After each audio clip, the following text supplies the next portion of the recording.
Now,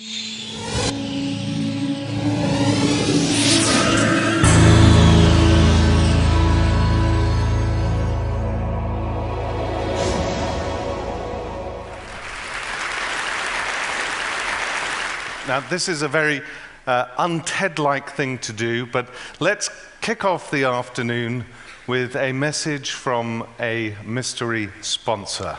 Dear Fox News, it has come to our unfortunate attention that both the name and nature of Anonymous has been ravaged. We are everyone and we are no one. We are anonymous, we are legion. We do not forgive, we do not forget. We are the face of chaos. Anonymous, ladies and gentlemen, a sophisticated group of politically motivated hackers who have emerged in 2011. And they're pretty scary. You never know when they're going to attack next, who or what the consequences will be. But interestingly, they have a sense of humor. These guys hacked into Fox News' Twitter account to announce President Obama's assassination. Now, you can imagine the panic that would have generated in the newsroom at Fox. What do we do now? Put on a black armband or crack open the champagne? And of course, who could escape the irony of a member of Rupert Murdoch's News Corp being a victim of hacking for a change? Sometimes,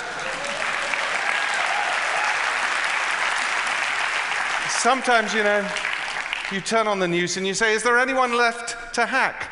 Sony PlayStation Network, done. The government of Turkey, tick. Britain's serious organized crime agency, a breeze. The CIA falling off a log. In fact, a friend of mine from the security industry told me the other day that there are two types of companies in the world. Those that know they've been hacked and those that don't. I mean, 3 companies providing cybersecurity services to the FBI have been hacked. I mean, is nothing sacred anymore, for heaven's sake? Anyway, this mysterious group, Anonymous, and they would say this themselves, they are providing a service by demonstrating how useless companies are at protecting our data. But there is also a very serious aspect to Anonymous.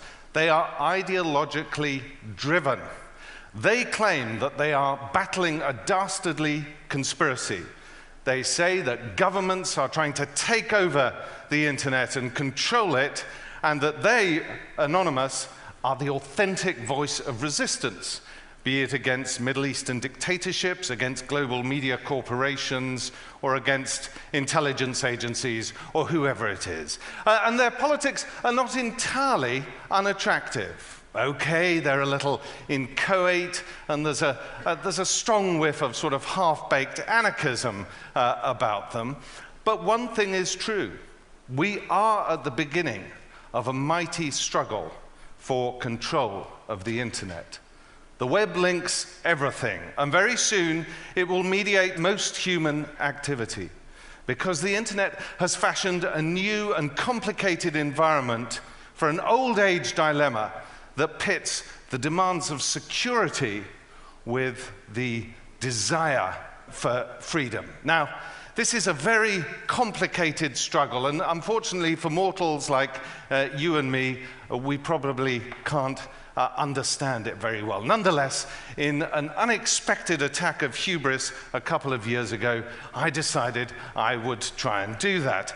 And I sought of Get-It. These were the various things that I was looking at as I was trying to understand it. But in order to try and explain the whole thing, I would need another 18 minutes or so to do it. So you're just going to have to take it on trust from me on this occasion.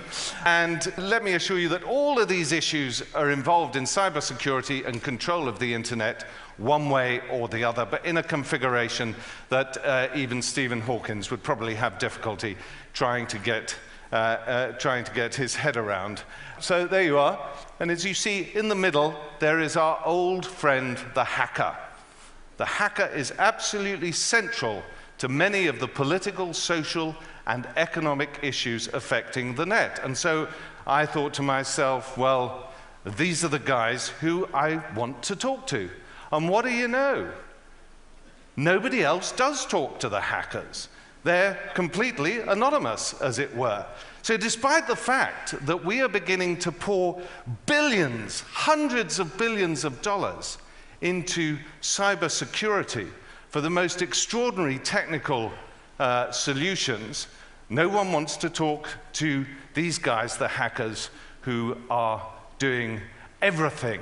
Instead, we prefer these really dazzling technological solutions which cost a huge amount of money. So nothing is going into the hackers. Well, I say nothing, but actually there is one teeny-weeny little research unit in Turin, Italy, called the Hackers Profiling Project. And they are doing some fantastic research into the characteristics, into the abilities and the socialization of hackers. But because they're a UN operation, maybe that's why governments and corporations aren't that interested in them, and because it's a UN operation, of course, it lacks funding. But I think they're doing very important work, because where we have a surfeit of technology in the cybersecurity industry, we have a definite lack of, call me old-fashioned, human intelligence.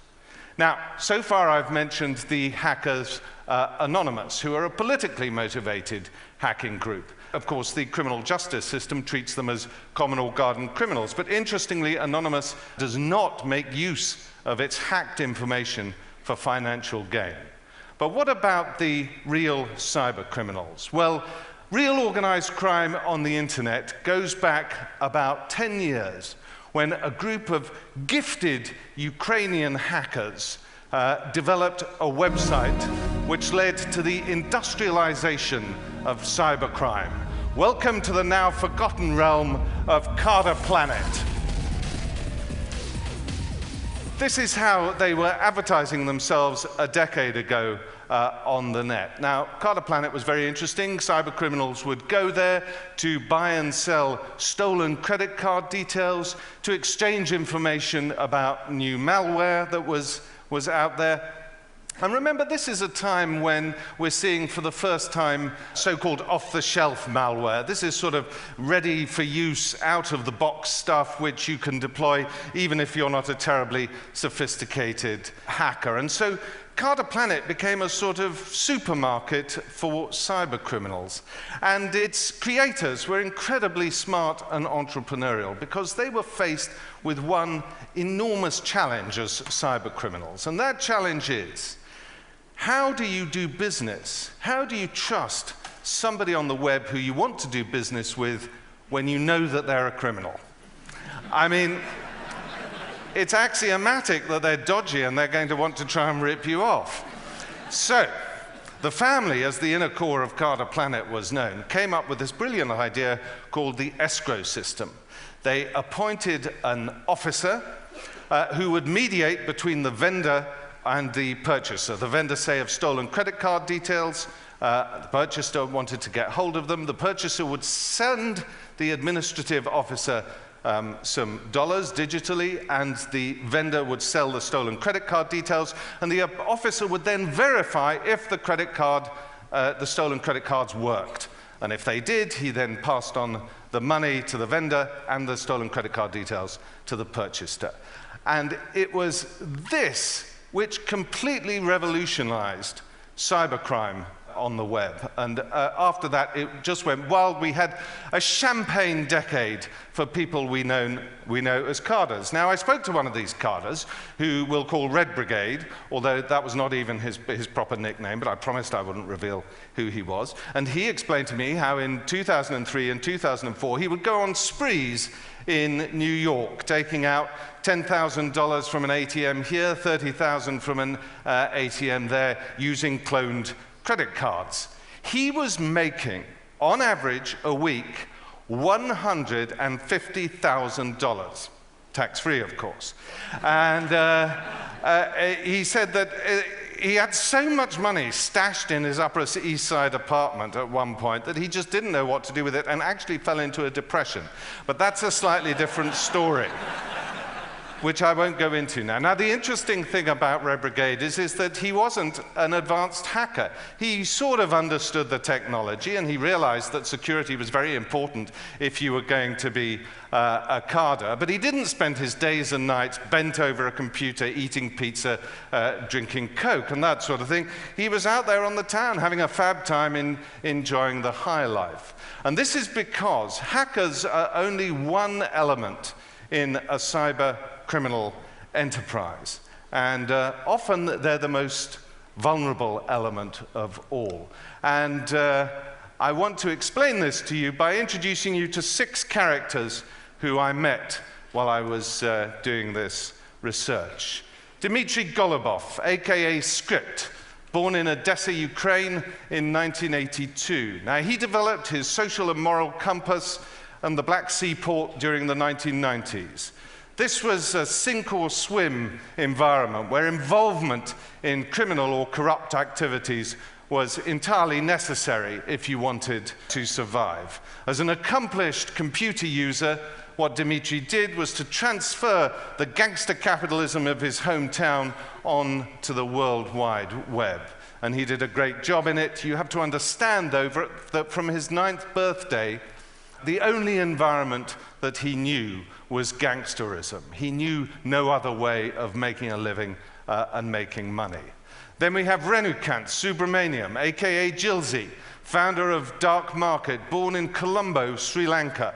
As an 8-year-old, he and his parents fled the Sri Lankan capital because Sinhalese mobs were roaming the city looking for Tamils like Renu to murder. At 11, he was interrogated by the Sri Lankan military, accused of being a terrorist, and his parents sent him on his own to Britain as a refugee seeking political asylum.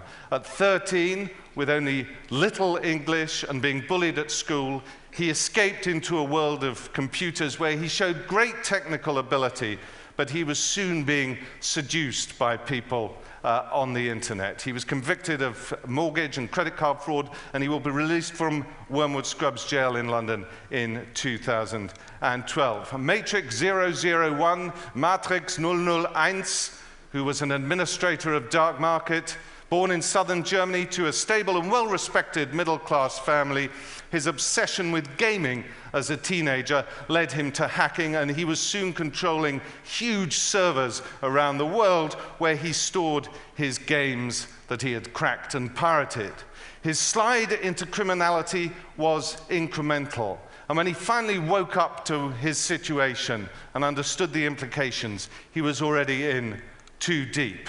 Max Vision, aka Iceman, mastermind of Carder's Market, born in Meridian, Idaho.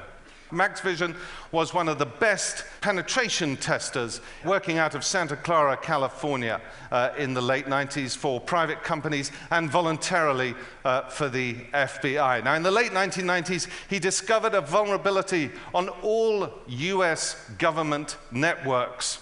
And he went in and patched it up because this included nuclear research facilities, sparing the American government a huge security embarrassment. But also, because he was an inveterate hacker, he left a tiny digital wormhole through which he alone could crawl, but this was spotted by an eagle-eye investigator, and he was convicted.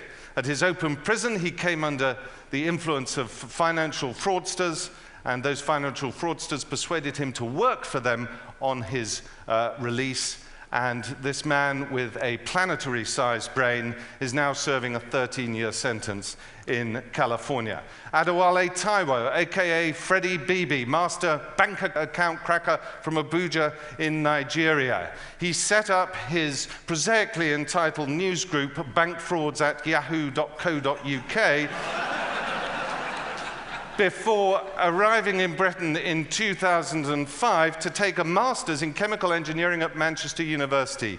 He impressed in the private sector, developing chemical applications for the oil industry while simultaneously running a worldwide bank and credit card fraud operation that was worth millions until his arrest in 2008. And then finally, Çağatay Evyapan, aka Chow, one of the most remarkable hackers ever from Ankara in Turkey. He combined the tremendous skills of a geek with the suave social engineering skills of the master criminal, one of the smartest people I've ever met. He also had the most effective virtual private network security arrangement that police have ever encountered amongst global cyber criminals. Now, the important thing about all of these people is they share certain characteristics despite the fact that they come from very different environments. They are all people who learned their hacking skills in their early to mid-teens. They are all people who demonstrate advanced ability in maths and the sciences. Remember, when they developed those hacking skills, their moral compass had not yet developed.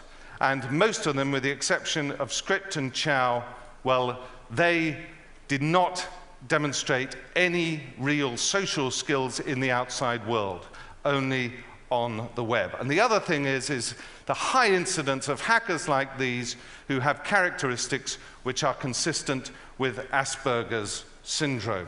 Now, I discussed this with Professor Simon Baron-Cohen, who's the professor of developmental psychopathology at Cambridge, and he has done path-breaking work on autism and confirmed also for the authorities here that Gary McKinnon, who is wanted by the United States for hacking into the Pentagon, suffers from Asperger's and a secondary condition of depression. And Baron-Cohen explained that certain disabilities can manifest themselves in the hacking and computing world as tremendous skills, and that we should not be throwing in jail people who have such disabilities and skills because they have lost their way socially or been duped. Now, I think we're missing a trick here, because I don't think people like Max Vision should be in jail. And let me be blunt about this. In China, in Russia, and in loads of other countries that are developing cyber offensive capabilities, this is exactly what they are doing. They are recruiting hackers both before and after they become involved in criminal and industrial espionage activities and mobilizing them on behalf of the state. We need to engage and find ways of offering guidance to these young people, because they are a remarkable breed. And if we rely, as we do at the moment, solely on the criminal justice system and the threat of punitive sentences, we will be nurturing a monster we cannot tame. Thank you very much for listening.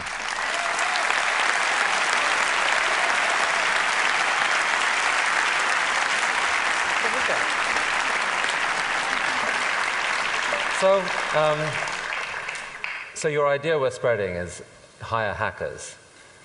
How would someone get over the kind of fear that the hacker they hire might preserve that little teensy wormhole?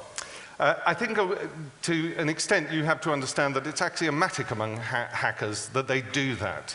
They are, they're just relentless and obsessive about what they do.